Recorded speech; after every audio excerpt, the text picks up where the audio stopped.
Hey guys, tonight we're stepping into the candlelit halls and muddy streets of the medieval world, where beauty wasn't just a privilege, it was a brutal expectation. You're not lounging in a royal garden, admired for your natural charm. No, you're tugging at a corset so tight you can't breathe, smearing lead on your face in hopes it hides your freckles, and hoping to God your hairline recedes. Because in this strange era, a high forehead is apparently the height of sex appeal. Your chamber smells faintly of rosewater sweat and something metallic.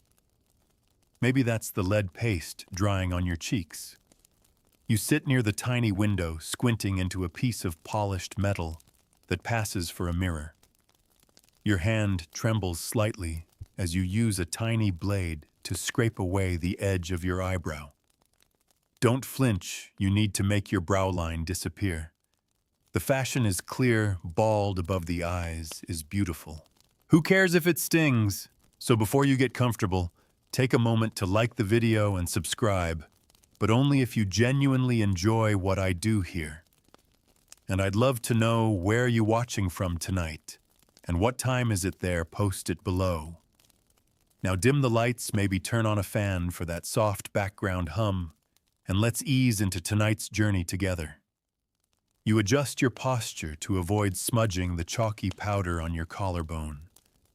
It's a pale dust your maid patted on carefully, meant to make you look more fragile, delicate, dying even.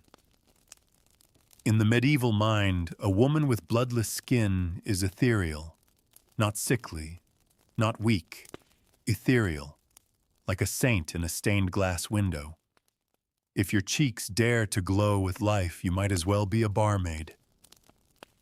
The door creaks open behind you, and the maid enters with a pot of warm liquid. It smells like herbs and vinegar. She applies it to your hands, lemon and ashes to bleach the skin, to lift the tan that tells too much truth. That you walk outside, that you work, that you're human. You wince not from pain, but from the knowledge that this sting will become your ritual. Every few days you'll boil your fingertips in herbs, hoping your knuckles whiten. If they don't, people will whisper that you aren't noble enough, that you were born of women who toiled in the fields, that your blood runs thick with effort. But you weren't. Not really. You were born of a knight's third wife, bred to be passed off as beautiful enough for someone's second son. And in this world, beauty is your only currency. You feel it, don't you? The unrelenting weight of being ornamental, like a goblet, shiny, admired, and hollow. Your corset creaks when you breathe. You can't sit comfortably, but you don't dare loosen it. A tiny waist is a moral trait, they say. Discipline made visible. A wide waist hints at laziness or worse fertility, which would be fine if it didn't also hint at lust. You learn quickly here that beauty is the battleground of contradictions. Be desirable but untouched. Be fragile but fertile. Be admired but never proud. The mirror shows you your eyes still slightly bloodshot from last night's vinegar rinse. You tried to enhance their brightness. The pamphlet said it would make your gaze more striking. You didn't expect the sting to linger this long. Outside, the bell tolls 7. Evening. The time of gossip. You imagine the ladies gathering in the drawing room, pinching each other's cheeks to bring out the pink, biting their lips to redden them before the candlelight catches their faces. Rouge is frowned upon in church, but everyone does it. Just enough to look like you've just been kissed by a breeze. Any more than that, and you're a woman of ill repute. But without it, you look like a corpse. You hate this game, but you play it, because there is no alternative. You think about the tapestry on the wall, women with hair like golden rope and cheeks like soft rose petals. They never had to scrub their skin raw to look that way. You wonder how much pain they endured, or if the artist just imagined them perfect, passive, polished. Silent. You are not silent. In the bath last night, you whispered to your reflection, asked it if this was all you'd ever be. A face, a body, a bride. The reflection didn't answer. But you noticed how the candlelight distorted your features. For a moment you saw your mother in the wavering glow, and you remembered her voice, "Beauty is a debt we pay every day, and the interest never stops." Your mother's hairline had crept back unnaturally. She plucked it herself, strand by strand, until her forehead reached a size deemed acceptable. You used to think she looked startled all the time. Now you realize that was just the fashion. And now it's your turn. Tonight, you'll join the others, your skin powdered your hairline, plucked your dress tight enough to bruise your ribs. You'll smile modestly, hands folded. You'll laugh at the Count's jokes and glance demurely at his nephew. And you'll hope silently that your beauty holds up just long enough to secure your fate. Not because you want it, but because you've been trained to need it. One wrong freckle, and the alliance falls apart. One visible sweat bead, and the Countess sneers. You're a whisper away from failure at all times. You walk the tightrope of appearance with no net beneath you. No one speaks of the girls who fall, but you hear about them. The cousin sent to a convent. The noble's daughter who developed pox scars and was suddenly unmarriageable. The merchant's wife whose teeth blackened from the sugar she couldn't resist. She was charming once. Now she's invisible. You rub your gums gently with salt before bed. It stings, but better that than rot. You dream sometimes of running away, living in a village where beauty means being strong enough to carry buckets, or clever enough to barter eggs. But even in your dreams, you still reach for the powder before leaving the house. The habit runs that deep. Your maid fastens the back of your dress. She tucks in a sprig of rosemary, good for memory. You hope it helps you remember who you are beneath the paint and fabric. You hope one day someone sees past it all. But tonight, you are beauty. Not a person, just a polished thing. And in the medieval world, that's all that's required of you. You straighten your posture, inhale, and walk toward the corridor where eyes are waiting, where judgment always waits. And so you descend the stairs, one careful step at a time. The air in the great hall carries a familiar pressure. Not just the expectation of grace, but the unspoken contest pulsing between every woman seated along the walls. You pass them slowly, your chin lifted the exact amount to appear confident, but not arrogant. You've practiced this posture in front of a wall-hung mirror so many times, your muscles ache from the effort of seeming effortless. Their eyes scan you from forehead to toe, noting everything. The paleness of your skin, the line of your shoulders, whether your shoes make your ankles look slim or sturdy. That's the thing no one ever says. Outright beauty in this world is about what can be made small. Foreheads made larger, everything else made smaller. Waist, wrists, hands, chin. A jawline too square marks you as masculine. Fingers too thick, and they'll whisper you churned butter once. You take your seat beside the Lady Isolde. She smells faintly of lavender and warm wax. Her sleeves are so tight, they must have been sewn on while she held her breath. Her hair is pulled so harshly, it lifts her eyebrows permanently, giving her a look of faint surprise, eternally agreeable whether she means it or not. She turns to you with a smile that never reaches her eyes. "You look better than last week," she says. It's both compliment and accusation. You thank her anyway. You always thank them. The minstrel begins to play. a gentle, lilting tune that's meant to soothe, but the real performance is happening in silence all around you. Subtle glances, perfectly timed gestures, bites taken with precision. Don't eat too fast or you're gluttonous. Too slow and you seem to be pretending. Your beauty is measured even in the way your fingers lift a spoon. The candlelight softens every imperfection, which is both a blessing and a lie. You know what your skin looks like in daylight. You've counted the blemishes on your arms like tally marks, each one a reminder of a time you scratched too hard or touched your face before washing. You hide them now under lace cuffs stitched just long enough to graze the knuckles. You wonder if anyone else hides like you do. Lady Isolde takes a grape and chews it with the delicacy of a swan. They say Lady Agnes is using goose fat now, she murmurs to you, on her cheeks. You blink, goose fat. She nods, her voice a whisper. For that extra glow, the shine of vitality you see. She doesn't mention how it clogs the pores, or how Lady Agnes fainted at Mass last week from the smell. The pressure to glow with life while looking Shahafa dead. It's an art, really. You glance down the table to Lady Agnes herself.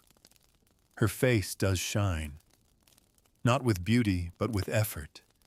Layers of powder, then fat, then powder again, and beneath it, sweat. Trapped like a prayer in a closed chapel. You don't judge her, how could you? You've tried worse.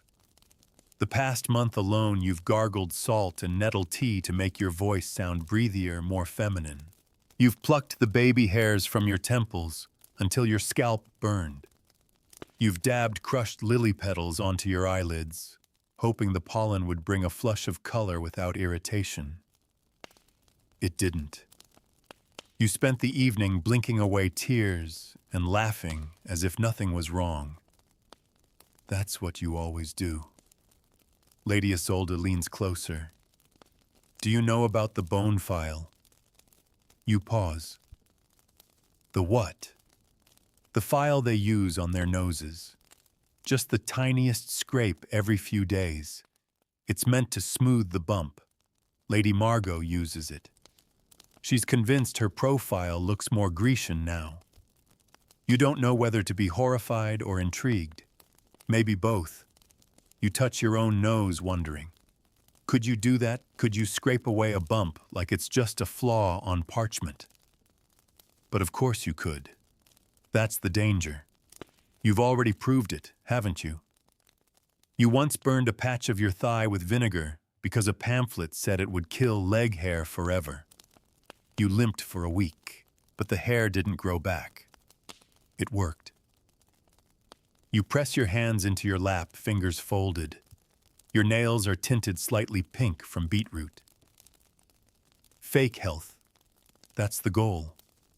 The body must never remind others of what it actually does. Sweat. Bleed. Digest. No. A beautiful woman glides, breathes softly, glows faintly. Anything more and you cross the line into vulgarity. They used to say beauty was next to godliness. But in this world, beauty is godliness. And you're expected to worship it daily.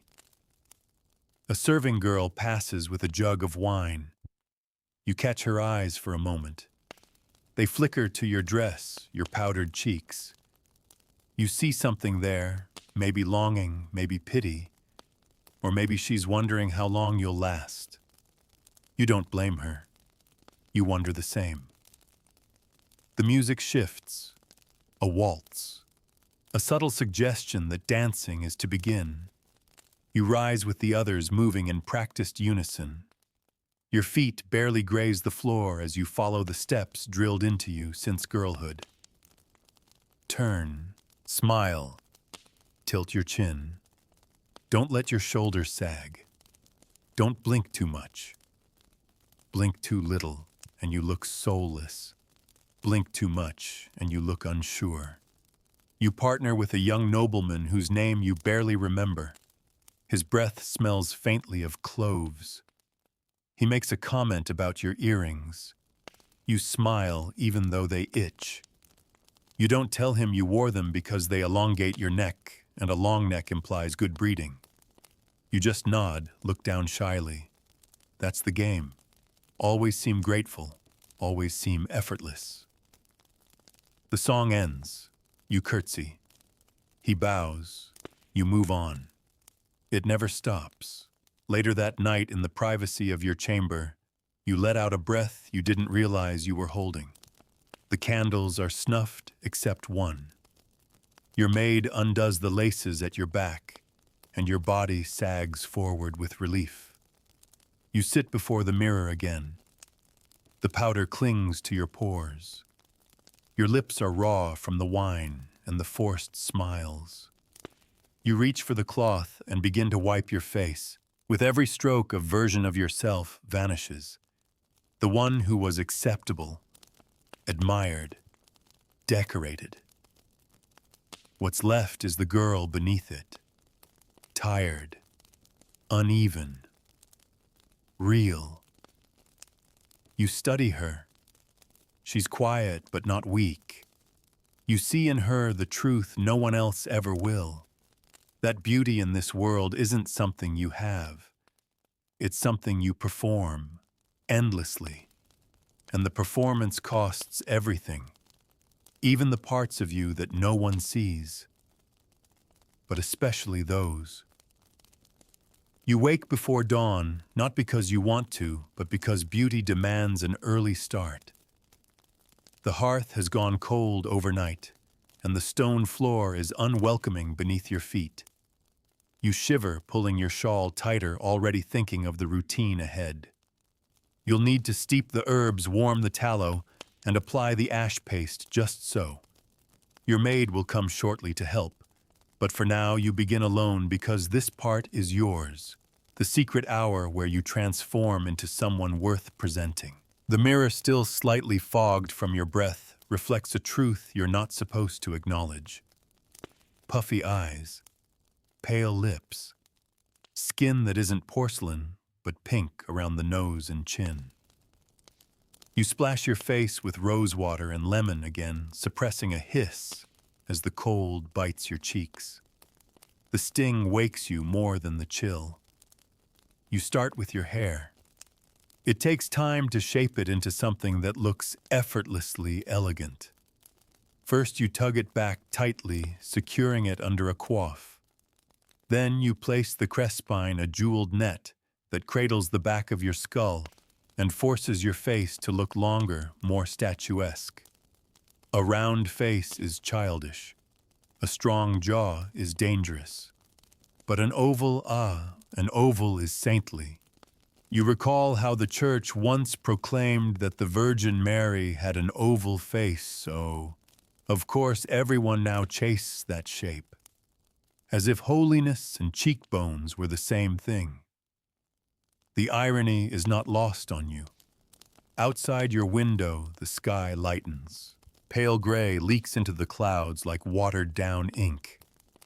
The bells haven't rung yet, but the castle stirs. You hear the clatter of buckets and the murmurs of servants, the quiet cough of someone carrying firewood. You return to your regimen. The powdered chalk, the trace of crushed elderberries for color, the wax on your lashes. 1,000 tiny steps to construct a face that isn't entirely yours.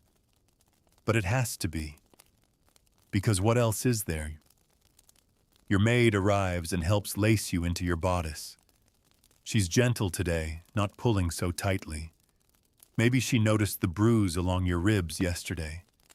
Maybe she remembers being your age. Or maybe she's just tired too. Will you wear the sapphire veil, she asks. You nod. It brings out the color in your eyes. Not that you chose them, but you've learned to dress like you did. Downstairs, the hall begins to hum with activity. The steward calls orders. The cook yells something about flour. And the men begin their own routines, less painful, less precise. They are judged by strength, by presence, by coin, not by cheekbones or how delicately they sip from a goblet. You envy them. Then you remind yourself not to. Envy is unbecoming. So is bitterness. So is hunger. You steel yourself and descend the stairs. Breakfast is served in quiet civility. Platters of bread and preserved fruits. Goat cheese thick with salt. You take only a sliver.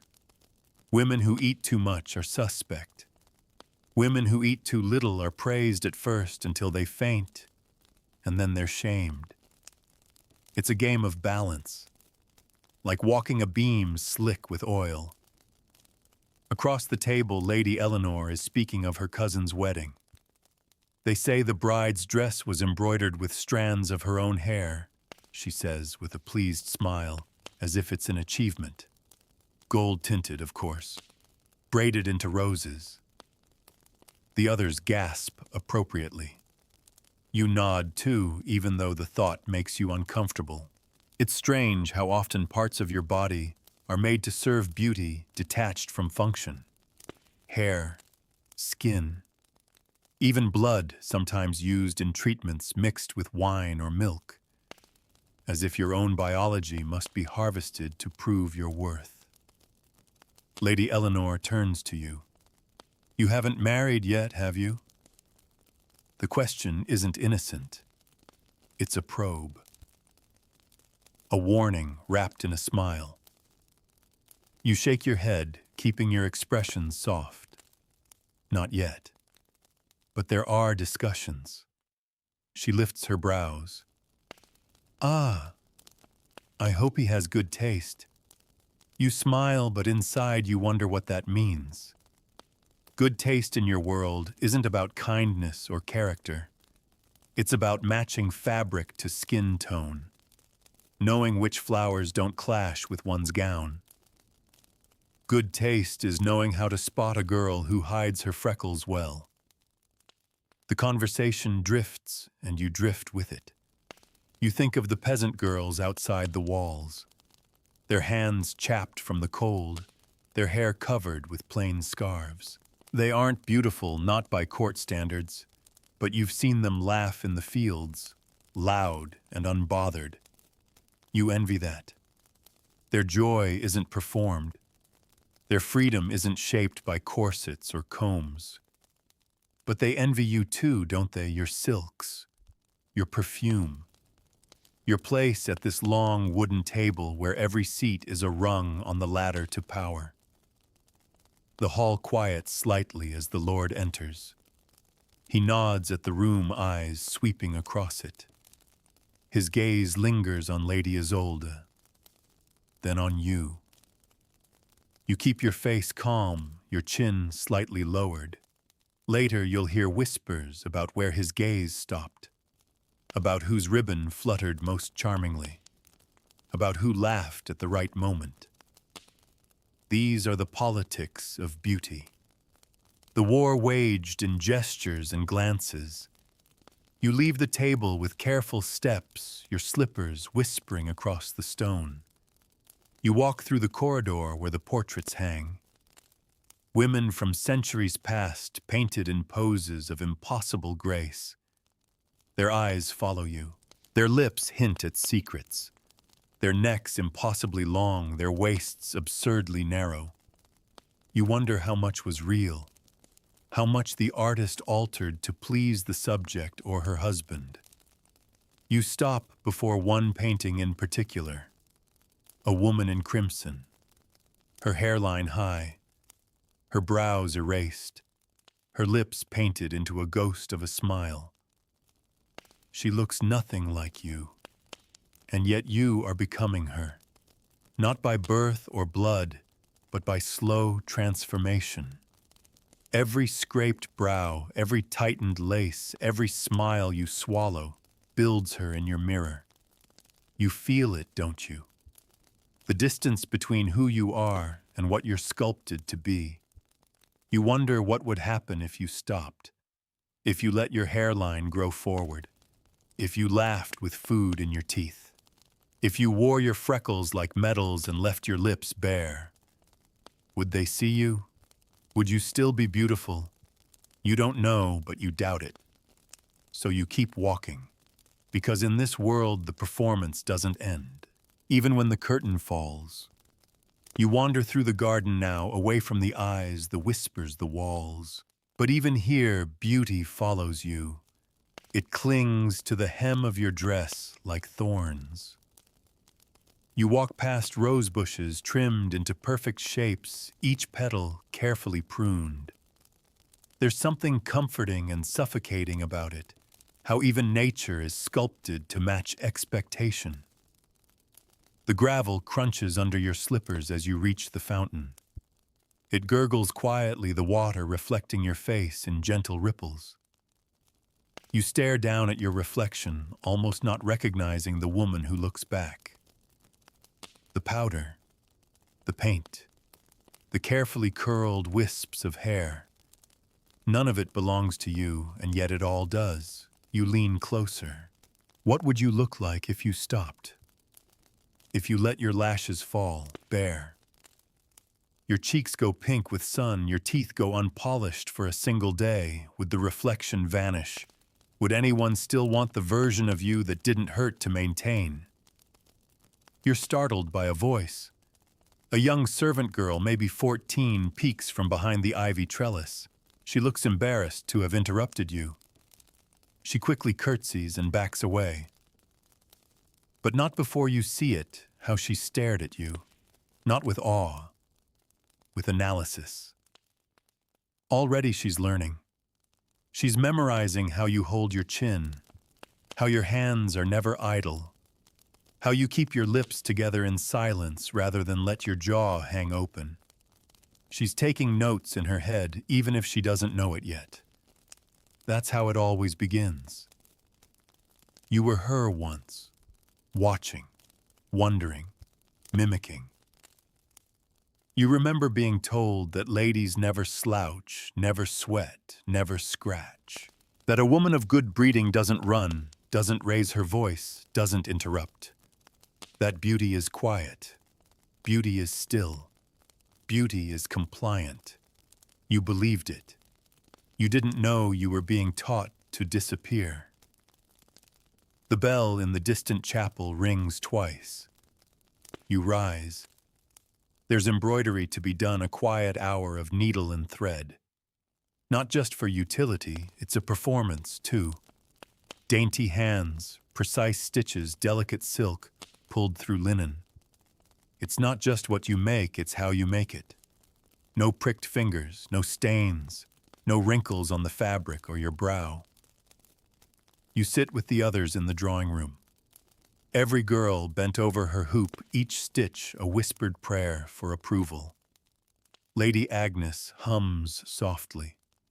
Lady Isolde clears her throat every so often, in that way that demands attention.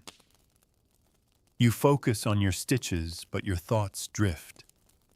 What if you stitched what you really felt? Instead of roses and doves, you'd sew screaming mouths and tired eyes. Rows of corsets stitched so tightly they snap.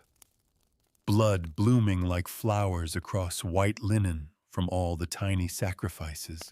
Would anyone look? Would anyone dare admire it? You doubt it. Lady Eleanor breaks the silence with a tale. Did you hear about the girl in the north, the one with the golden hair down to her waist? The room murmurs. Of course they've heard. She's become a myth. Not because she did anything, just because she is something. A shape, a color, a figure. She was offered 5 marriage contracts, Eleanor says, and all she had to do was let her hair down at the window each evening.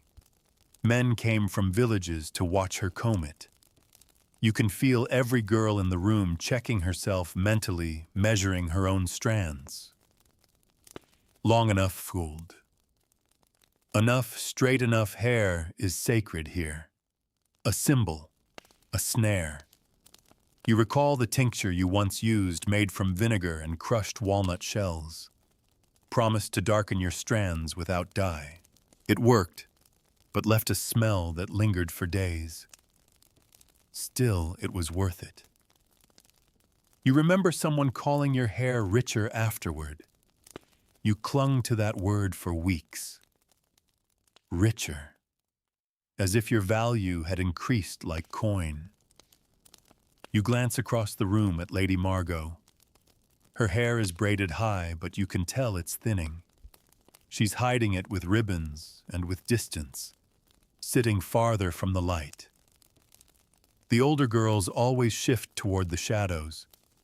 That's the quiet truth. Beauty here has an expiration date, and everyone knows it. The younger ones get more compliments, more attention, more warnings too. You remember the first time someone told you to sleep on your back so your face wouldn't crease. That smile lines would harden. That furrows meant frowns, and frowns meant age, and age meant invisibility. So you trained your face to sleep soft, lips gently parted, eyebrows neutral, hands folded like a saint. You've been performing even in your dreams. The embroidery hour ends and you return to your room. The afternoon light makes the dust shimmer in the air. You close the shutters. Too much sun is dangerous. It darkens the skin, brings out the marks. In the half-light, you prepare the next part of your routine. A lemon rubbed under the arms. A vinegar-soaked cloth for the feet. You consider applying belladonna drops to your eyes again. Just a trace. Enough to widen the pupils to make them look dreamy. But it blurs your vision, and you're not sure you can handle that today. You skip it. Instead, you stare at yourself again. This time you trace your collarbone with a bit of chalk, just enough to catch the light, to look delicate, breakable. That's the goal, isn't it? To appear so dainty, you must be cared for. So fragile, you need to be protected. And in that dependency, you are deemed valuable. The worst part is you've come to believe it. Somewhere along the line, you stopped questioning and started calculating. What angle makes your cheek look slimmer? What word makes your voice sound softer? What shade of blue draws the eye without seeming desperate? You've mastered it. But you're tired. Tired in a way you don't know how to name. A beauty tired. A kind of exhaustion that comes not from labor, but from constant restraint. Holding your stomach in. Holding your voice back. Holding yourself together. And tomorrow you'll do it again. Because in this world, your reflection is your resume. Your face is your fate. And any flaw can cost you everything. The sun has begun its slow descent, slanting through the high windows in gold ribbons, catching the edges of polished goblets and silk sleeves. Evening means supper, and supper means scrutiny. You've changed again, new gown, this one embroidered with tiny silver beads, along the bodice carefully chosen to shimmer just enough in the candlelight. The maid dabbed perfume on your wrists and neck, an oil of violets mixed with crushed ambergris. It smells expensive, and that more than anything is what matters. You walk to the great hall with slow, measured steps, mindful of your posture. Your spine holds steady, your chin lifted just slightly. You've practiced this walk. Not too fast, not too slow. Float, don't stomp. Glide, don't saunter. The way you enter a room is as vital as the features on your face. A beautiful entrance suggests a beautiful life. At the table, everyone's already in place. You slide into your seat with grace, keeping your skirt folded perfectly across your lap. You greet those around you in soft, pleasant tones. You smile on cue. No tooth too exposed. No laugh too full. You've learned that even joy must be edited. The food is laid out trays of meat, small loaves, bowls of fruit preserved in honey. You reach for only the safest options. Too much meat stains the teeth. Too much fruit swells the belly. Bread makes your fingers swell if you're not careful. You chew, slowly count the motions. It's not just about eating. It's about eating well. Lady Eleanor bites into an apple slice and remarks, "I heard Lady Winifred was seen in public without powder." Gasps rise around the table, faint and disapproving. You nearly choke on your grape, then realize they're not joking. This is real offense. No veil, someone asks. None. Her cheeks were red, Eleanor says gravely, like reporting a crime. Red like she'd been walking. That's the death knell, isn't it? Evidence of motion, of life, of heat. It implies effort, and effort imply labor. A woman's beauty must never suggest she exerted herself to attain it. You must emerge already perfect, like a statue from marble, not the artist chiseling it into shape. You sip water and wonder what Winifred felt as she walked. Was she free for a moment? Unwatched, did she feel air on her face, or did the shame catch up before she reached the gate? Lady Isolde, ever composed, steers the conversation to fashion. Saffron is the color of the season, it seems, though not flattering on most. You nod thoughtfully, hiding the relief that your wardrobe contains nothing in saffron. Another moment of safety earned by accident. But even safety comes at a cost. You remember how long you spent choosing this evening's gown. The rejected options piled like bodies on your bed. Wrong cut, wrong sleeves, wrong message. That one makes your arms look soft. That one draws attention to your neck. That one's last season's lace pattern. You used to like that one. Now you wouldn't be caught dead in it. Your relationship with your reflection has become transactional. You give it time, pain, and obedience. It gives you a chance at survival. After supper, the nobles disperse. Some to the garden, others to the music room. You follow Lady Isolde to the solar, where women sit by the fire and trade stories, pattern secrets. The walls echo with whispers. My cousin sleeps with lemon slices over her cheeks, someone says. She swears it pulls the skin tighter. I tried that another woman offers. It just made me itch. You listen. You always listen. Because the rules change weekly. Today it's lemon. Last week it was rose oil and crushed pearls. You remember trying that mixture. It burned. You wore a veil for 3 days until the rash faded. Someone passes around a hand mirror, ivory inlaid with mother of pearl. Each girl takes a turn, pretending to check a curl or smudge. But you all know what you're really checking. That your eyes still sparkle. That your lashes still frame them like brush strokes. That your mouth still curves like it's meant to be kissed, but not too soon. That you still look like you deserve to be chosen. You take your turn and glance into the mirror. You barely recognize the face anymore, not because it's so changed, but because it's become so studied.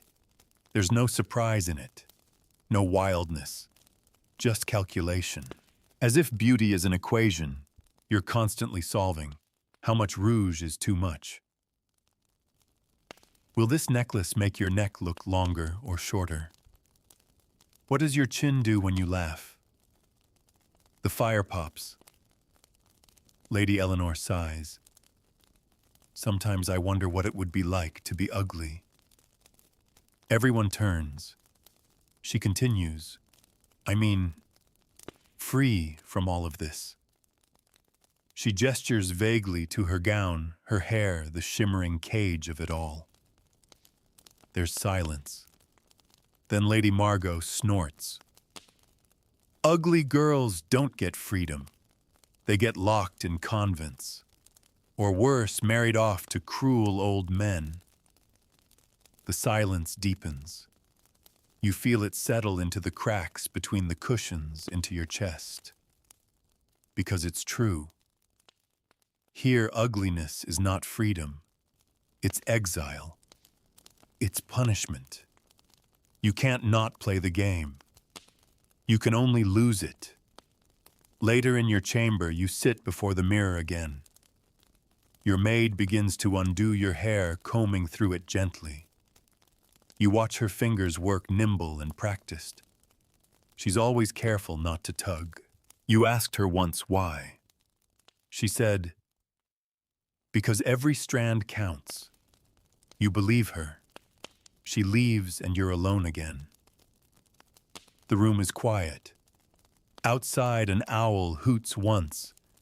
You run your fingers along your jaw, feeling for the place where the skin folds slightly if you smile too wide. You avoid smiling too wide now. That's what lessons teach you here, not how to feel, but how to contain. You reach for the cloth and begin the process of erasing yourself for the night. Powder off.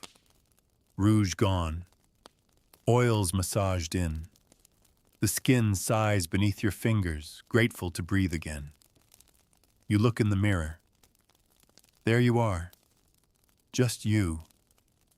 And for one strange moment, you don't hate her. You're too tired to hate her. She looks human. And in this world, that's the most radical thing of all. The morning arrives with a dull gray sky, the kind that promises rain but never follows through. Your chamber smells faintly of lavender and old wood, and the ash in the fireplace has cooled to a soft, ghostly gray.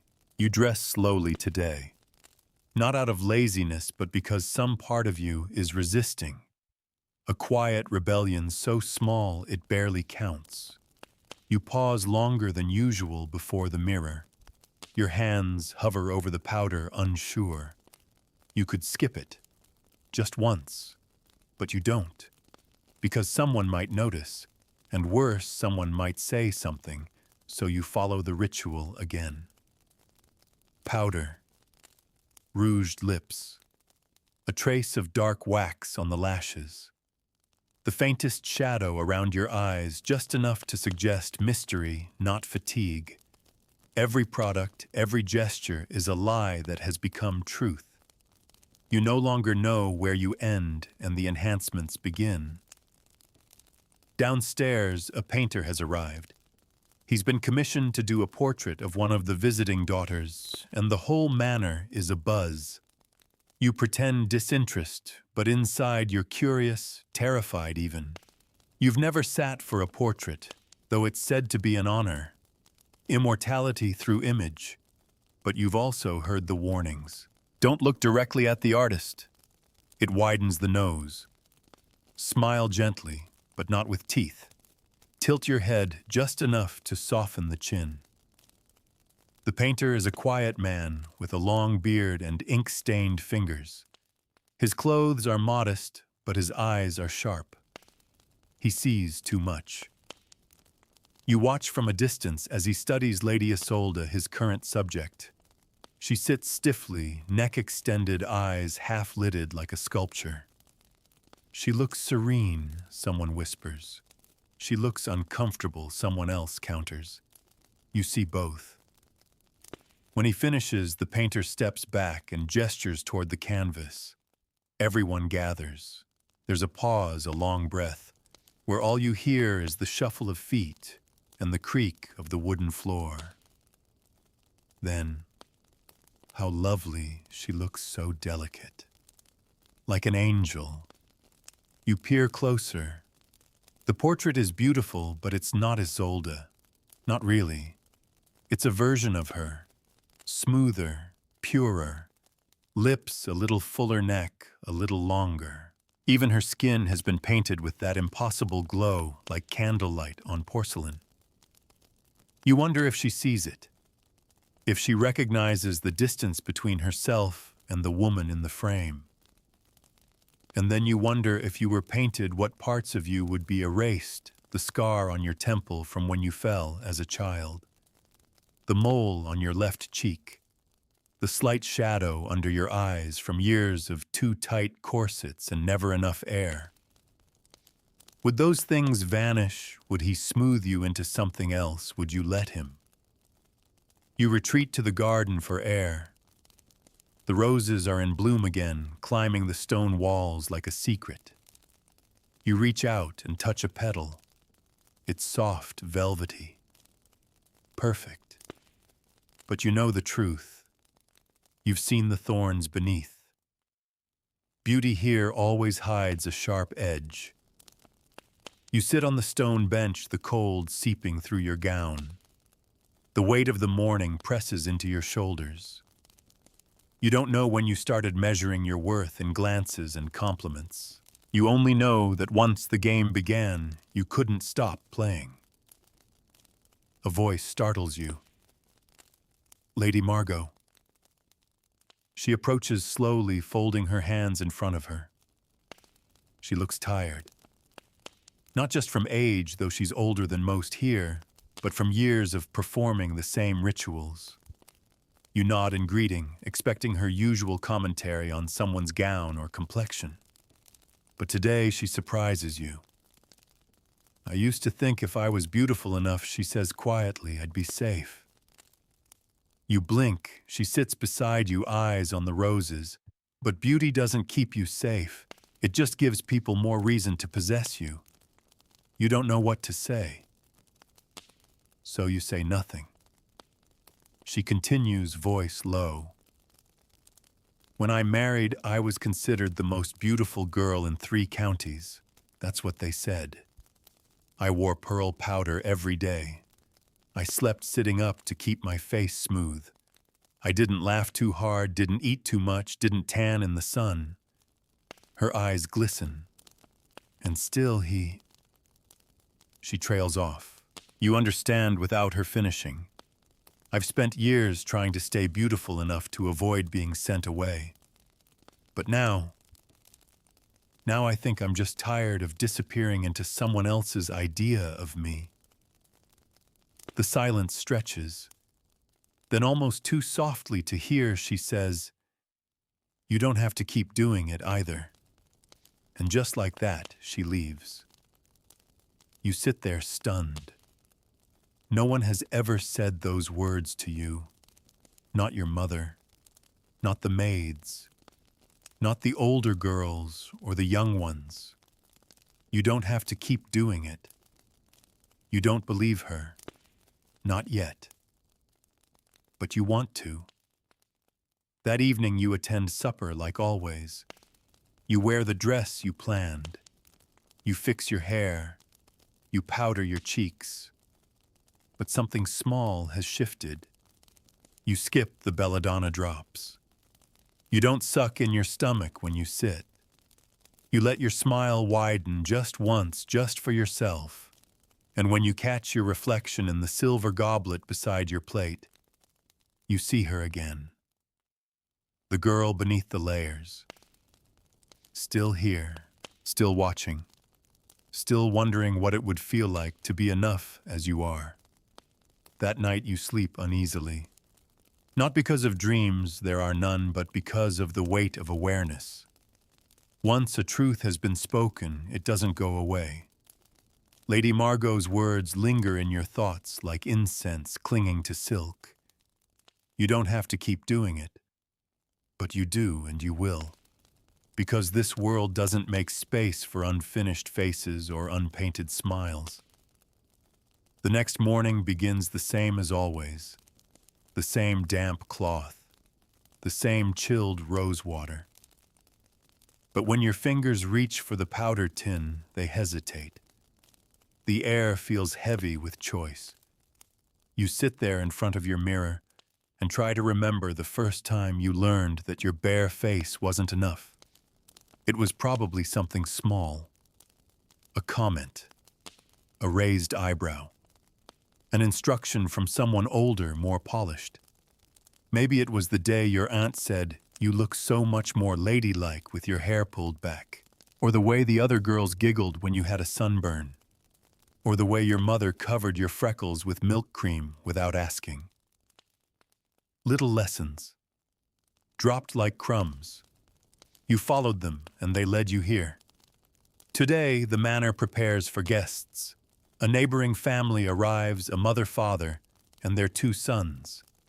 The eldest is rumored to be seeking a bride. You already know what that means. Every woman in this house becomes a display, a portrait in motion. The stakes are higher, the scrutiny sharper. Lady Isolde walks past your chamber before the midday bell, her gown a deep blue velvet cut to flatter her shoulders and draw the eye to her collarbone. She doesn't speak, just gives you a glance. Not unfriendly, but not kind. Calculating. You understand? She's tallying the competition.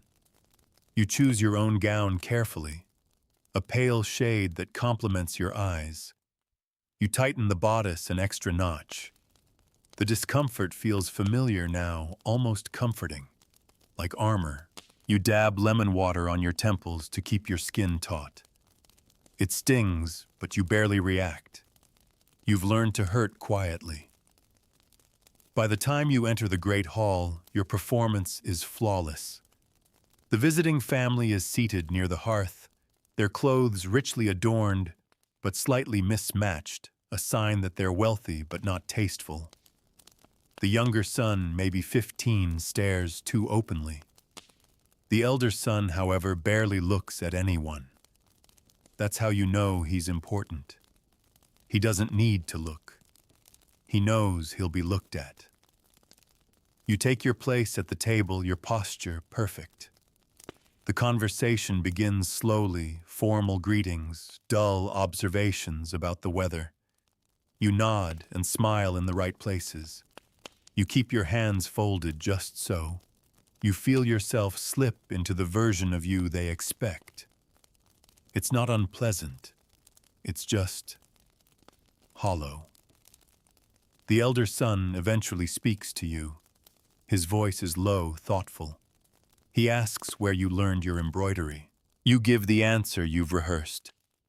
Your tutor. Years of practice. Your favorite patterns. He seems pleased. But his next question surprises you. What do you do when you're not being looked at? The words land like a pebble in still water. You blink because you don't know. Not because you don't do anything, but because no one's ever asked. Your life is composed of being seen, prepared to be seen, recovering from being seen. You don't know who you are without an audience. You offer a vague smile. I read. It's true. But it's not the whole truth. You read stories of distant lands, of women who climb trees and swim across rivers, of girls who dress as boys and run away. You read them late at night, long after the candles should be snuffed.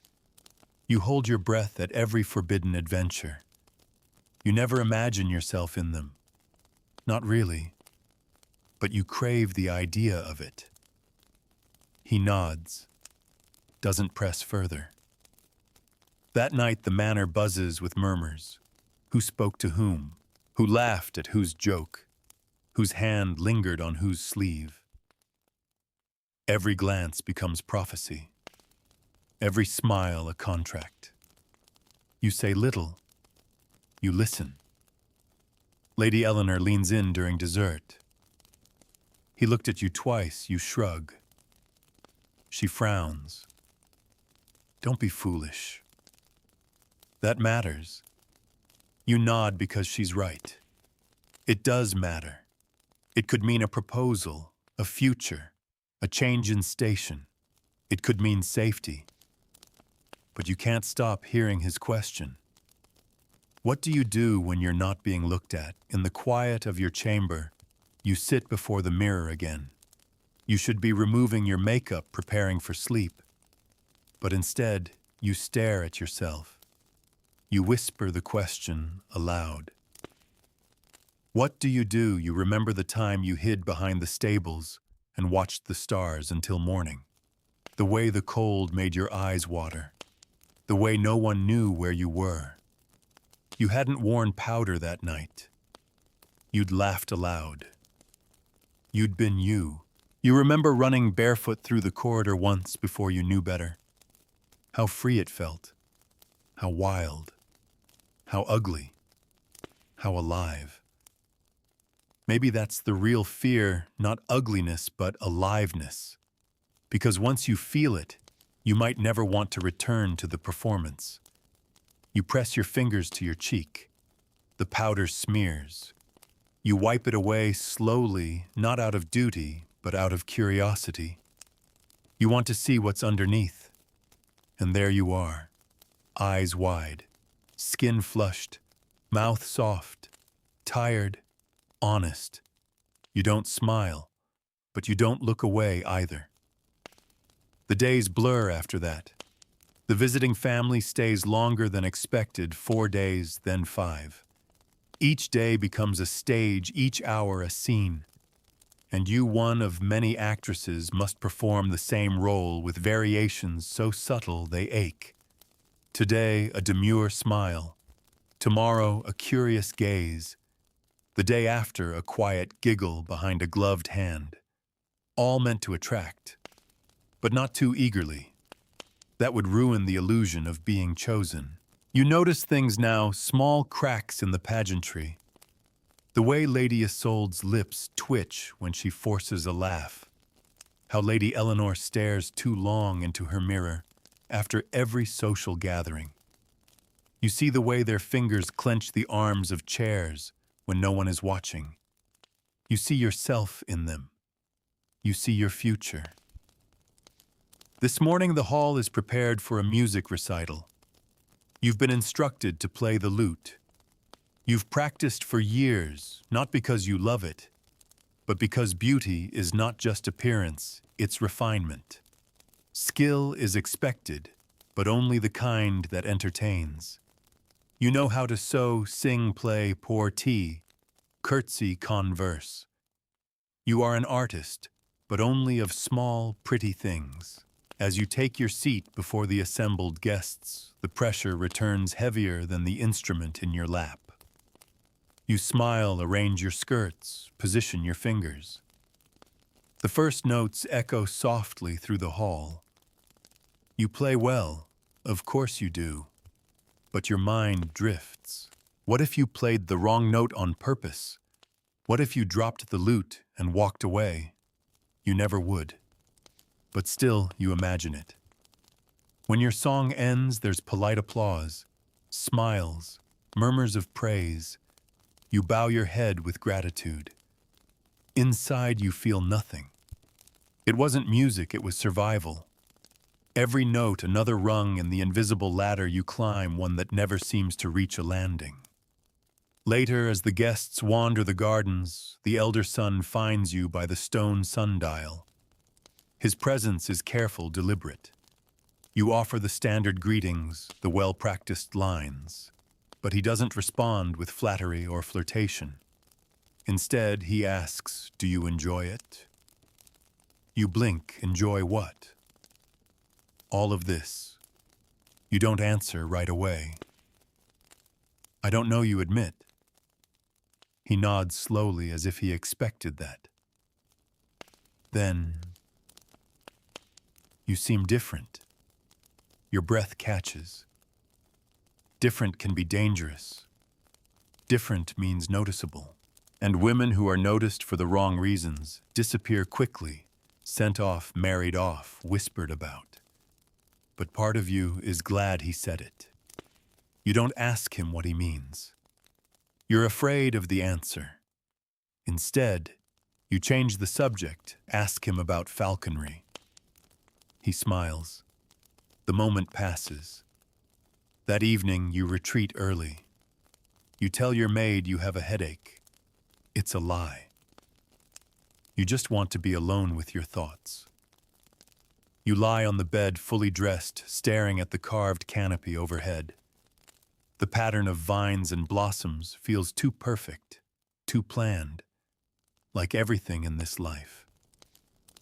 You remember your reflection again, the way it looked with the powder wiped clean. You remember Lady Margot's voice, soft and weary. You don't have to keep doing it. You wonder if anyone ever really stops. Your thoughts are interrupted by a soft knock at the door. It's your maid back with a note. From him, not love poetry, not flirtation, just a single line scribbled in a hand, too neat to be impulsive. Would you still be you if no one was watching?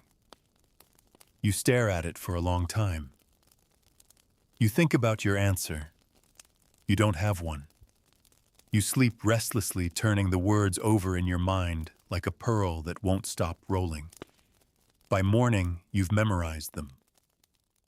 The next day, the painter begins a new commission.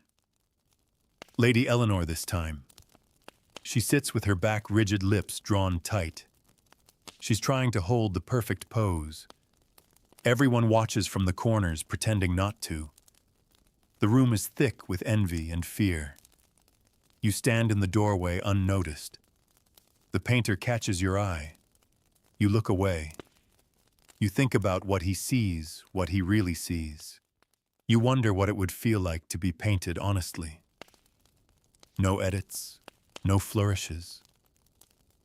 Just you. The girl who laughs too loudly when she forgets herself. The girl who cries over old books. The girl who sometimes wishes to smear dirt on her face just to see what it feels like. Would anyone want that painting? Would you step back from the door and return to your chamber. You open the wardrobe. Row after row of gowns. So many colors, cuts, fabrics. All of them chosen for how they sculpt your silhouette, how they speak without words. You run your hand along the fabric, and you choose the simplest dress. No embellishments, no embroidery, just plain soft wool. When you appear at supper, the room pauses. Not because you look disheveled, not because you look inappropriate, but because you look like yourself, and no one recognizes you. Lady Isolde raises a brow. Lady Margot looks at you with something between surprise and respect. The elder son watches, and you feel the weight of his gaze. You sit, you eat, you speak, and for the first time in a long while, you don't perform. You exist. It's terrifying, but it's also just a little freeing. The silence after supper is different this evening, heavier. Not awkward, but charged. You feel it in the way no one quite meets your eyes. In the way your simplest dress, your quiet refusal echoes louder than any jeweled collar or laced corset. You didn't mean to make a statement, and yet you did. Lady Eleanor breaks first. It's understated, she says, fingering the sleeve of her own gown with sudden insecurity. You smile gently. It's comfortable. Lady Isolde makes a sound somewhere between a scoff and a sigh. Comfort has never been the point. She's right, of course. Comfort is a luxury for men. For women, especially beautiful ones, it's a threat. Comfort suggests confidence. Confidence implies control. And control in a woman is unnerving. You excuse yourself early and walk alone through the side corridor, the one lined with tapestries. You trace the embroidered patterns absently hunting scenes, saints' heraldry the usual. But tonight, you notice the women. The tiny figures woven into the corners, always demure, always poised. Hands folded, eyes lowered. Frozen in beauty without voice or story. You reach the chapel where the doors stand ajar. It's quiet, dim. Only a few candles flicker along the walls. You sit in the last pew listening to the crackling wax. And there it is again, that echo in your chest, that question. Would you still be you if no one was watching? You wonder if God is watching, if he sees past the powder, the gowns, the forced smiles, if he recognizes you under the layers, or if even he prefers the painted version. You lean your head back and close your eyes.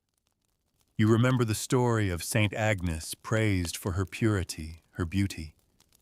She was martyred, they said, because men desired her, and she refused them. And even in death, her face remained serene, untouched. You used to envy her. Now you wonder if she ever wanted to scream. Back in your chamber, your maid waits eyes wide with worry. She doesn't speak, but you can feel it. She's afraid you've done something dangerous, that your plain dress will be interpreted as defiance. She lays out tomorrow's gown, something more appropriate. You nod your thanks, though you don't say whether you'll wear it. You sit at the vanity as she begins unpinning your hair. Your reflection watches her hands move. Do you think I'm beautiful, you ask? She hesitates just for a second. Yes, my lady. But if I wasn't you press, would I still matter? She blinks. To whom you don't answer.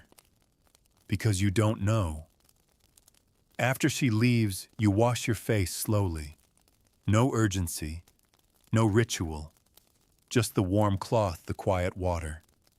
When you're done, you don't reach for the oils or the powders. You leave the mirror bare, the skin untouched.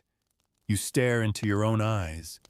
You look unfinished, but not unworthy. You climb into bed and stare at the canopy again. This time you imagine painting it differently. Vines still but tangled.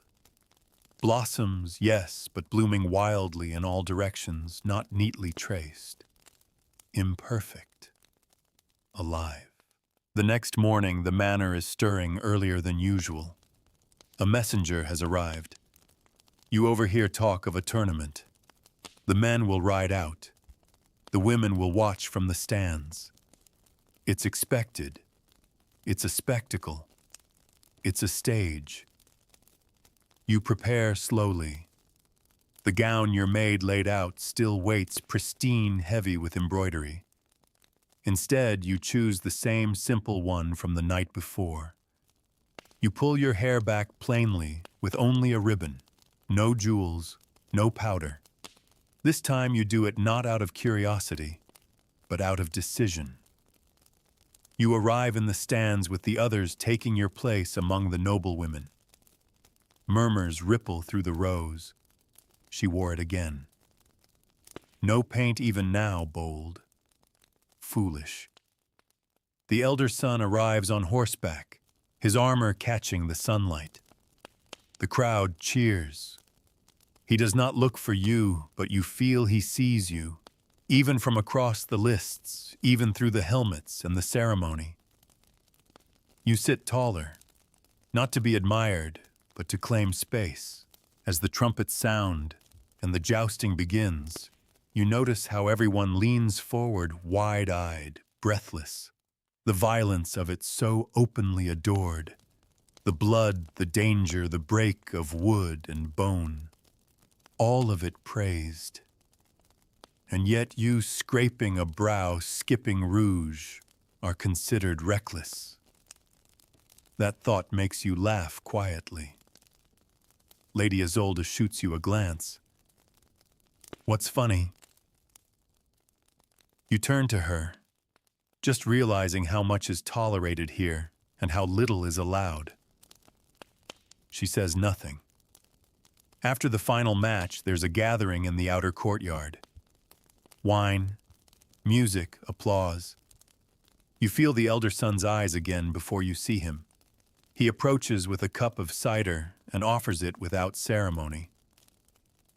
"You didn't cheer," he says. "I'm not fond of violence." He grins. Even when it's for glory, especially then.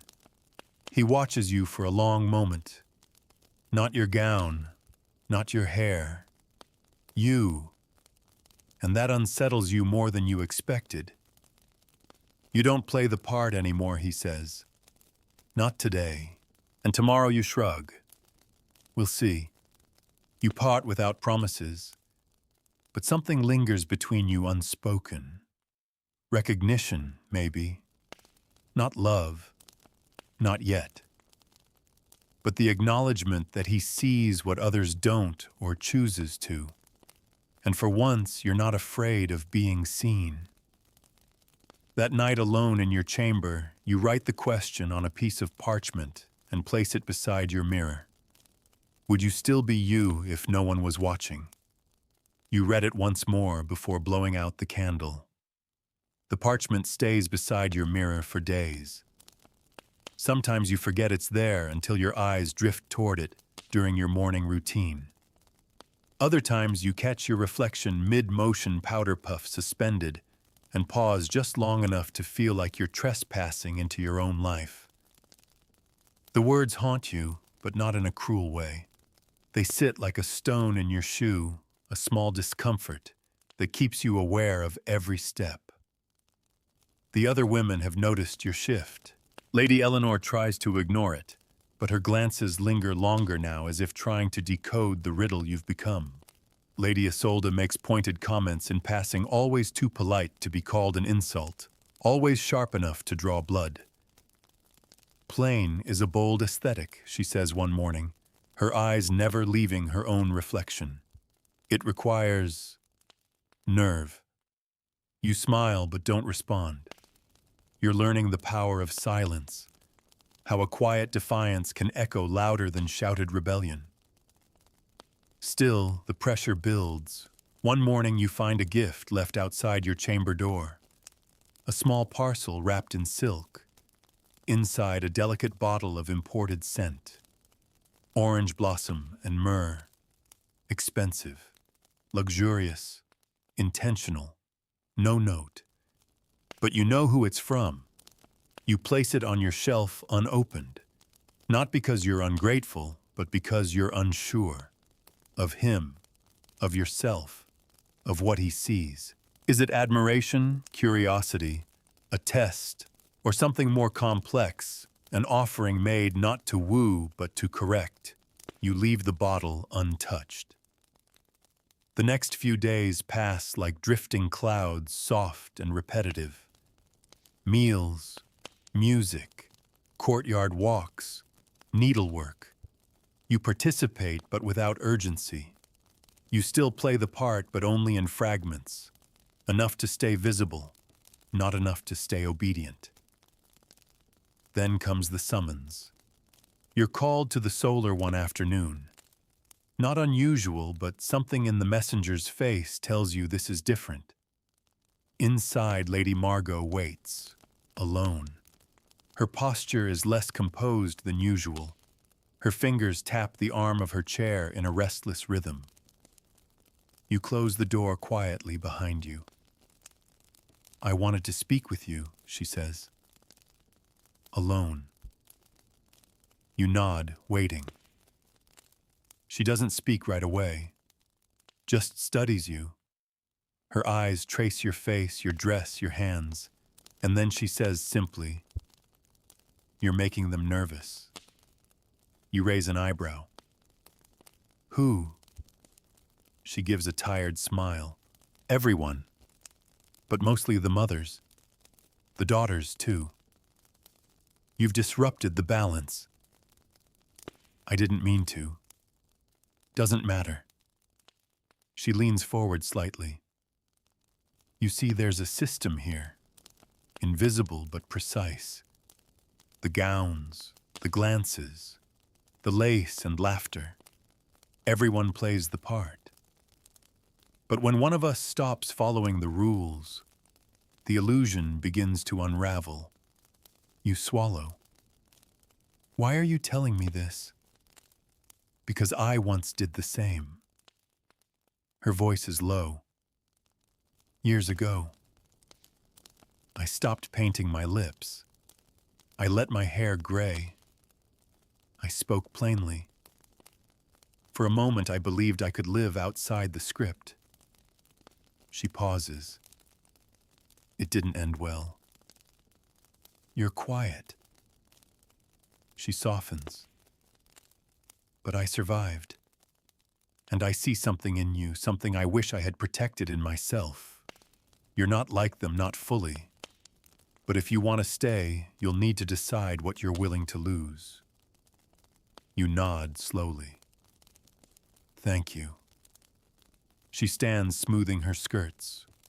The ones who try to live honestly here don't usually last. But they're the ones I remember. You leave the solar in a daze.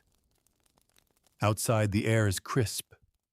The late afternoon sun slants through the windows like judgment. You walk the length of the corridor, passing faces that no longer feel like peers.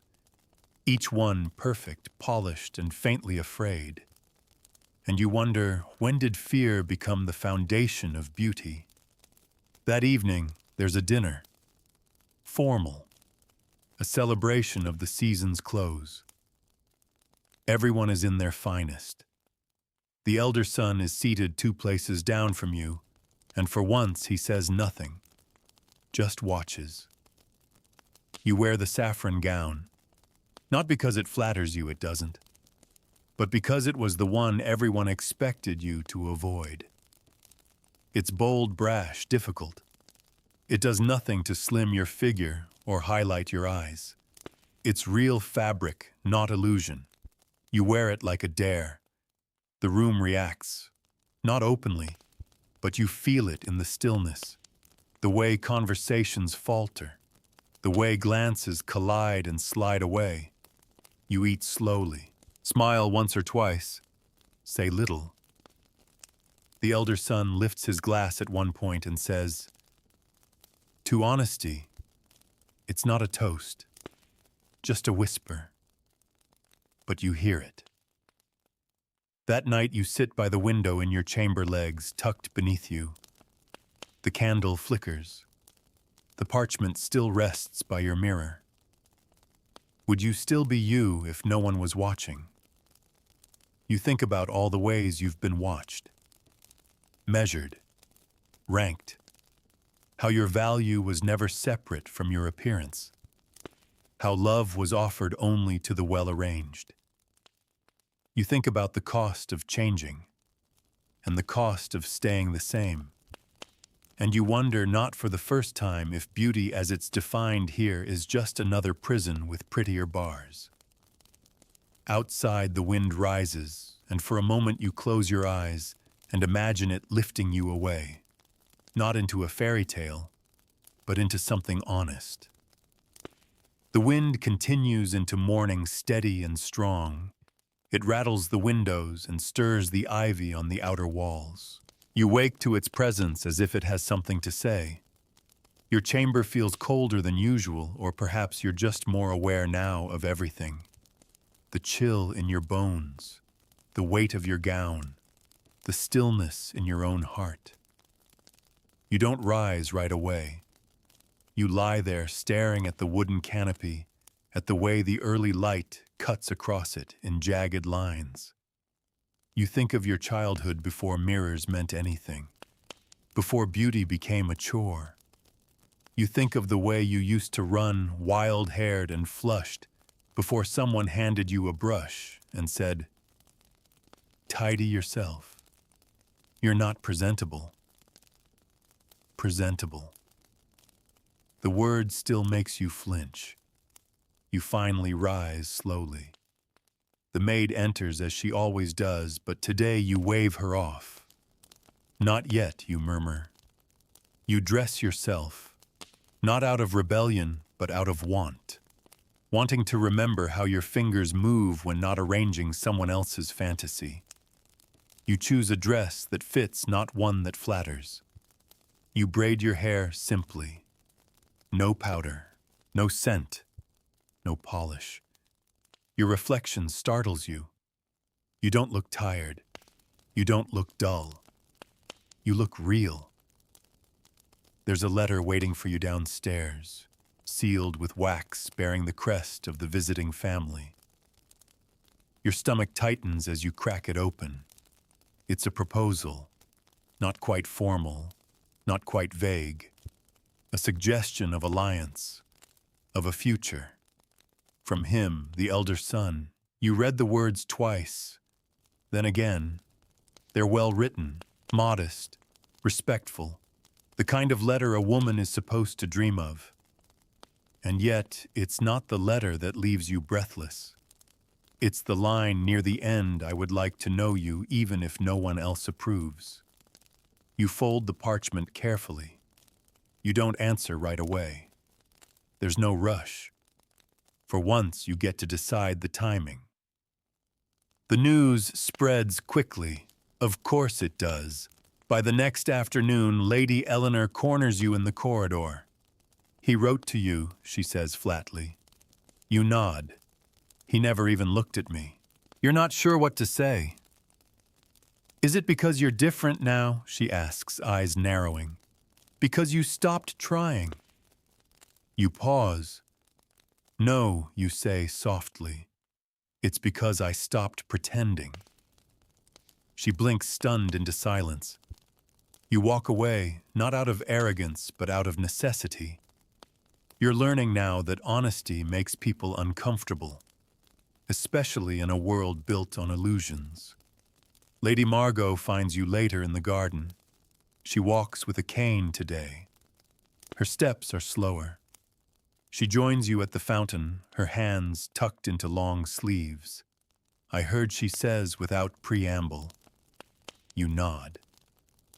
I hope she continues that if you accept him, you'll keep what makes you different, that you won't become like the rest. You look at her, and if I don't accept, she smiles, then you've already won. You both sit in silence for a long while. The wind rustles the trees. The water in the fountain trickles softly, endlessly. That evening you go to the chapel alone. The air inside is cool and still. You sit in the front pew this time. No hiding. You pray not for answers, but for clarity, for the strength to keep listening to the voice inside you, the one that's been whispering all along, but only now dares to speak. When you return to your chamber, the candle is already lit. The parchment is gone. In its place, your own handwriting, fresh and sure I would still be me. But I'm ready to be more. You sleep that night without paint or powder or pretense. You sleep as yourself. And for the first time in years, you dream. Not of weddings, not of gowns, but of wind and sky and breathless barefoot freedom. You rise before dawn not because you must, but because you want to. The chamber is dim, filled with the soft blue of approaching day. For once, it's not the weight of duty that wakes you, but the lightness of decision.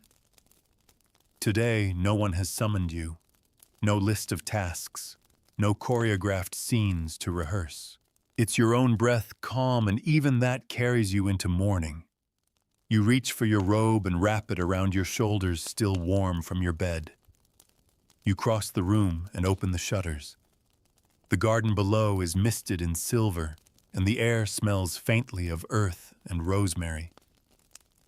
The world is quiet, and you are too. You sit by the window, arms folded around your knees. For a long moment, you just watch the wind move through the hedges. Nothing about you is prepared, and still you feel present, whole.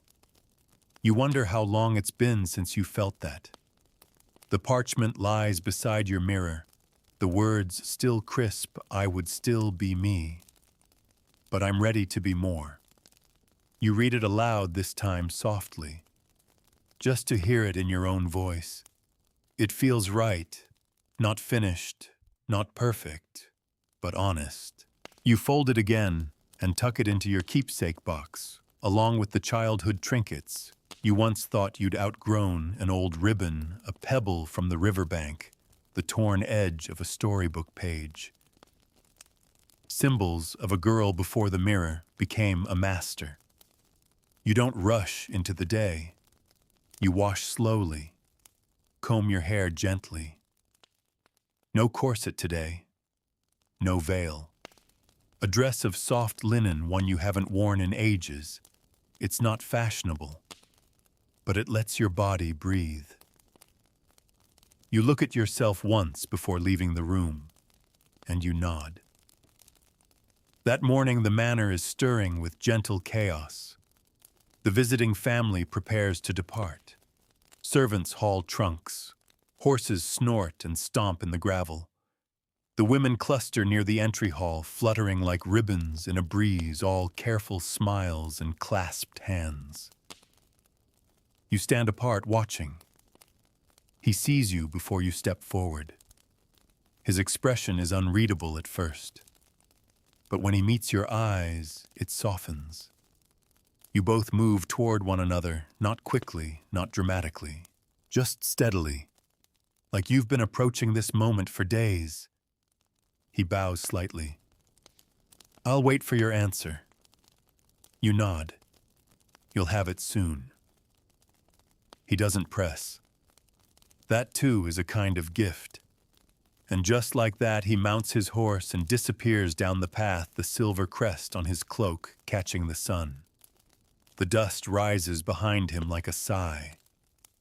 Later in the garden, Lady Margot finds you again. She carries a small bundle wrapped in cloth. She hands it to you without ceremony. Inside is a comb ivory plain, well worn. It was mine, she says, before all this. You run your fingers along its teeth.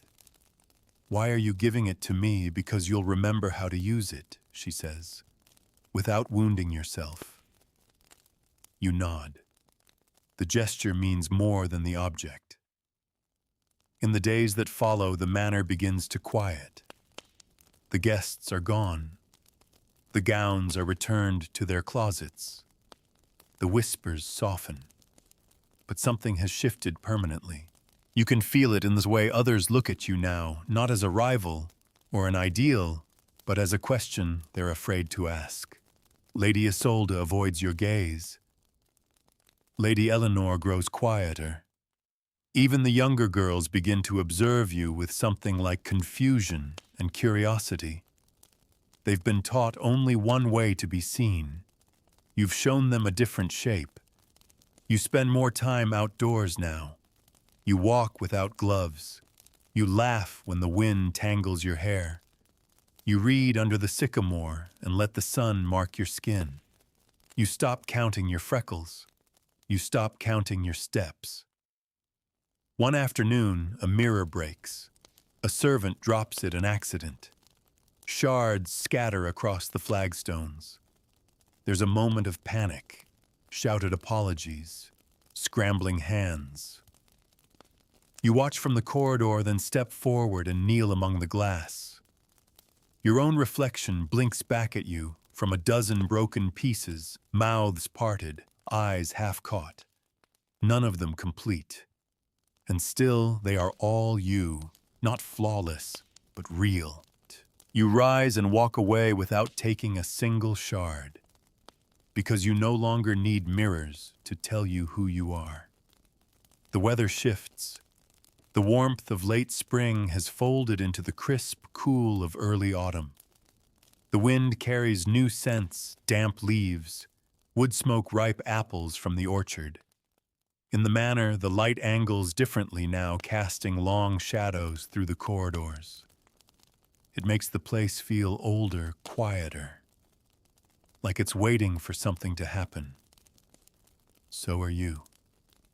You don't speak of the letter. Not yet.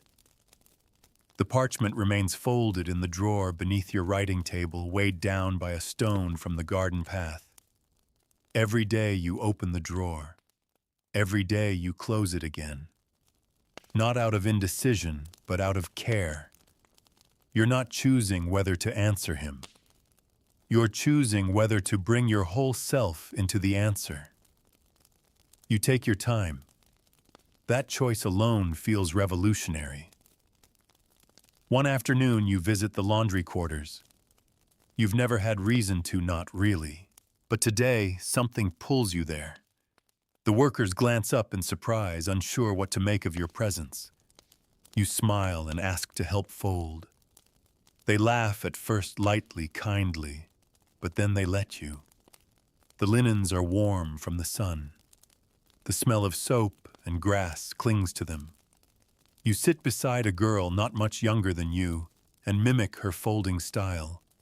It's soothing, rhythmic. You feel your shoulders relax. "Why are you here?" she finally asks. You pause. "I wanted to remember what fabric feels like when it's not laced to bruise." She stares, then nods. You both continue in silence. You carry that warmth with you into the rest of your day. You skip supper in the great hall and eat instead in the kitchen, perched on a stool with the scullery girls. They chatter freely, unfiltered. You laugh without monitoring your face. No one judges the creases by your eyes. No one counts your bites. You sleep that night without oils or rituals.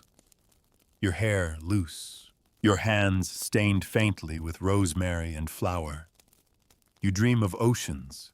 In the morning, you visit the painter. He's still here preparing for his departure. His things are packed brushes, wrapped canvases, dried. You find him in the east wing examining a piece in the morning light. "I want you to paint me," you say. He lifts his eyes. "Like the others?" "No," you say. "As I am." He studies you. No powder, no powder, no corset. You shake your head. No lace, you smile. "Just me." He nods slowly. "Then sit." You do, there's no mirror. You don't need one. He begins sketching the charcoal moving across the canvas with quiet certainty. You sit still, hands folded loosely, spine natural, face relaxed. You breathe in, out. You feel naked though you're fully clothed, exposed in a new way. But it doesn't scare you, not today. He paints quickly, layering light and color with practiced ease. He doesn't flatter. He doesn't correct. He captures. That's all. And for the first time, you realize how few people in your life have ever seen you without trying to fix you. When he finishes, he turns the canvas around. And there she is. You. Not idealized. Not altered. But alive. With tired eyes and a soft smile. A crease at the brow. A stray hair near the temple. The faint shadow of a scar that no one ever bothers to ask about. And yet it's beautiful. Not because it adheres to the rules, but because it defies them. You thank him. He nods. Neither of you says much more. That night you write your response. You sit at your desk, fingers poised above the parchment.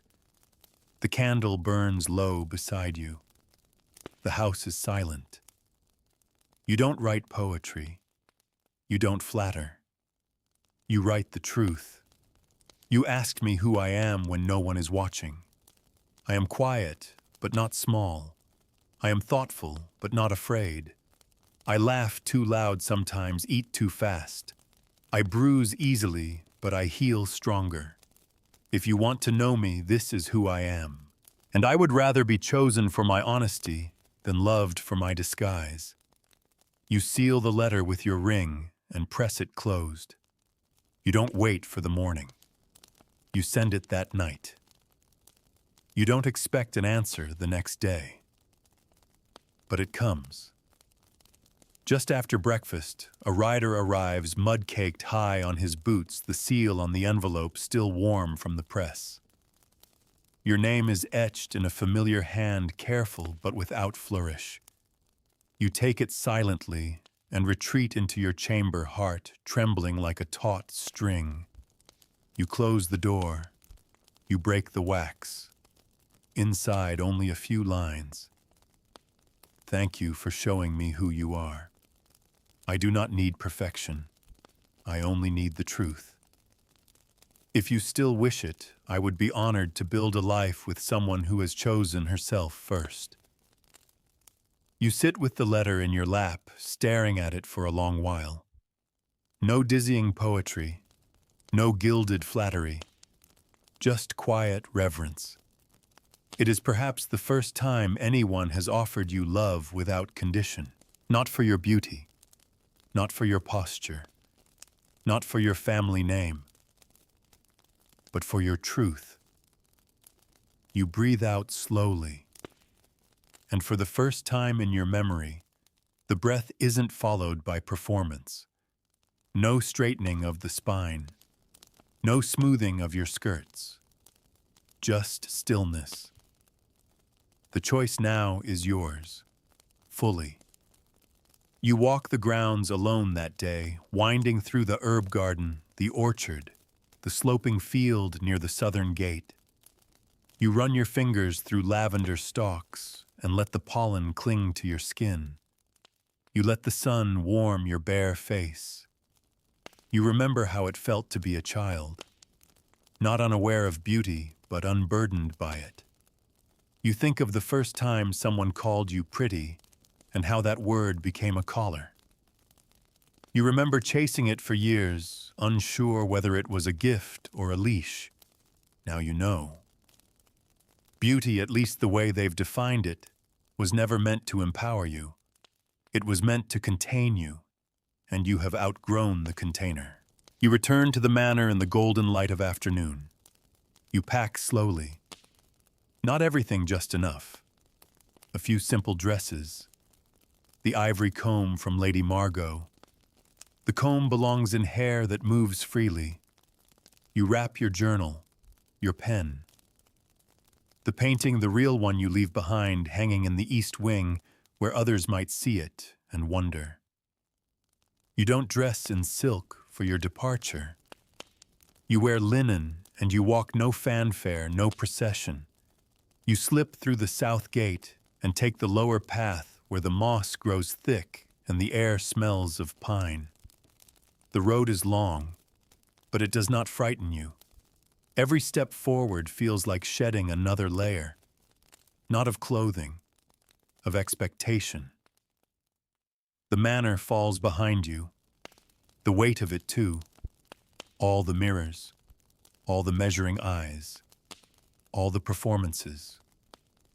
You do not need them. You reach the river by dusk. He waits there just as he promised. No horse, no servants, just him sitting beneath the twisted ash tree legs, crossed eyes searching the horizon. He sees you before you speak. You don't rush. You walk up to him slowly, feet crunching on dry leaves. He stands. You say nothing. Neither does he. Instead, he offers his hand, not as a command, as an invitation. You take it. Together you turn toward the forest path. The light fades. The stars begin to blink into view. The world grows wide again, full of sounds you had forgotten: frogs, owls, the wind against bark. Nothing about it is curated. Nothing asks you to be anything but here, beside him, and wholly yourself. Behind you, the last tendrils of your old life unravel. Ahead, something unknown. But this time you are not afraid of being unknown too. You are no longer a mask, no longer a mirror. You are becoming. Not beautiful, free, The days that follow are quieter, simpler. Not because they lack meaning, but because meaning is no longer bound to performance. There are no silver mirrors here, no powdered wigs, no ribbons knotted just so, no sharp-breathed whispers echoing down corridors lined with portraits of unflinching women. Out here, beauty isn't a blade, it's breath. You wake each morning to birdsong instead of bells.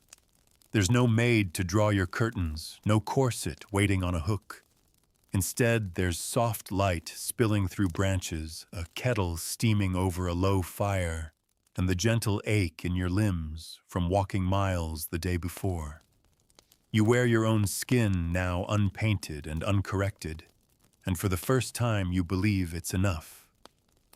He doesn't expect perfection. He doesn't praise your appearance like currency.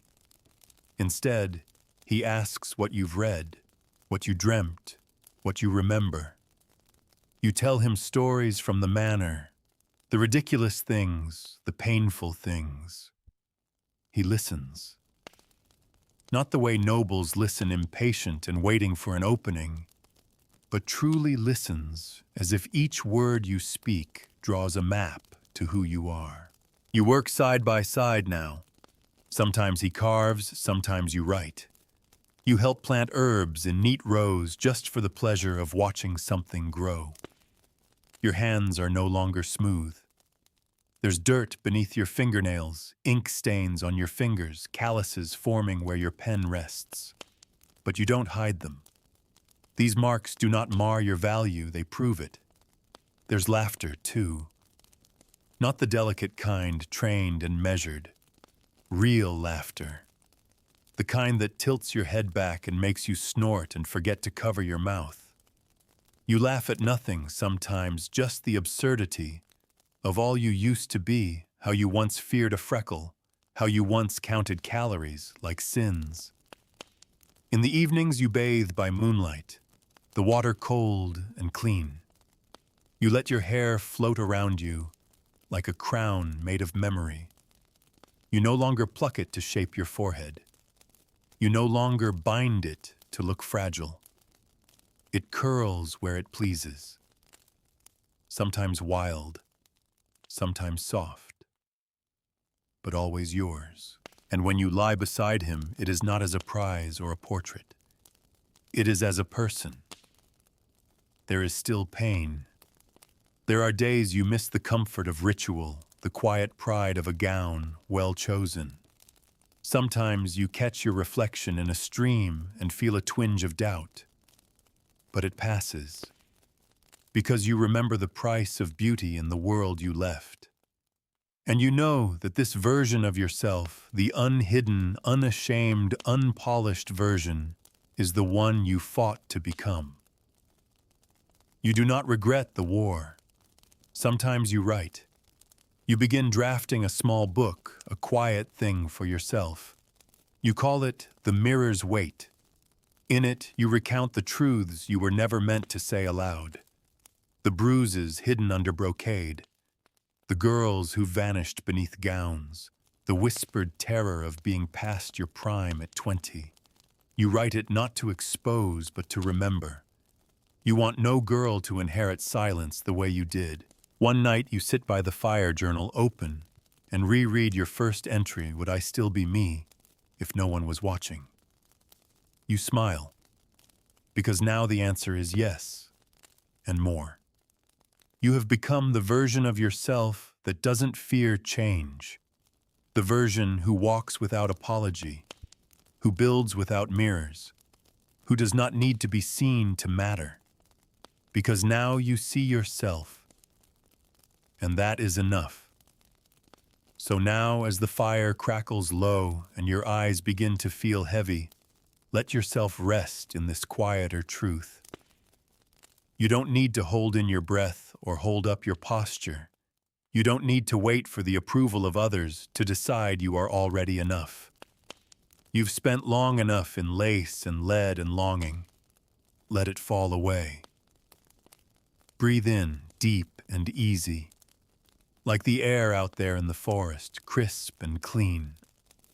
Let your chest rise not in pride but in peace. Let your shoulders drop soft and warm under the blankets. You're safe now. No eyes watching. No mirrors judging. The girl in the story has left the manor behind. But more importantly, she left behind the belief that her value depended on how quietly she could suffer. And so can you. Wherever you are tonight, whether on a mattress too soft or a cot too hard, whether alone or held, know this: your worth was never in the powder, the paint, the polish. It was always in the breath you held, the questions you asked, the voice you hushed, and now in the voice you let speak freely. There's nothing left to prove, nothing left to perform. Just rest. You are whole. You are seen. You are free.